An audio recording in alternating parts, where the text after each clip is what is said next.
বন্ধুরা, আজকের এই মাছ দিয়ে, পেঁপে দিয়ে, বিনস দিয়ে, সজনার ডাঁটা দিয়ে, আলু দিয়ে, টমেটো দিয়ে পাতলা ঝোল করব। দেখবেন আপনারা কি কি মশলা দেবো এর মধ্যে, দেখতে থাকবেন। সঙ্গে তেল দিচ্ছি, মাছ ভাজবো সরষের তেল। মাছ এবার ছাড়লাম, একটা শুকনো লঙ্কা, চলে যাবে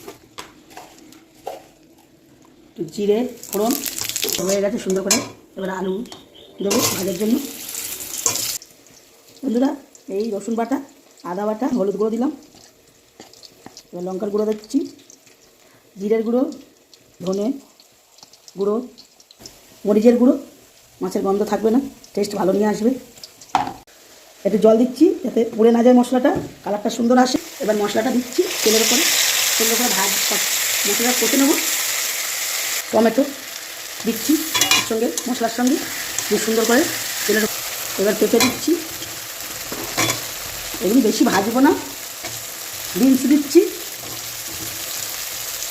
এবার সজনার ডাঁটাটা দিচ্ছি। এবার জল দেবো, সব অল্প করে কাঁচা গন্ধ কেটে গেছে। এবার জলটা দিচ্ছি, ঝোলে দিয়েছি, সব দেওয়া হয়ে গেছে। লাস্টে দুটো কাঁচা লঙ্কা দিচ্ছি। দেখুন বন্ধুরা, মাছের ঝোল আমি এইভাবেই বানাই, আপনারাও বানিয়ে খেয়ে দেখবেন কেমন হয়।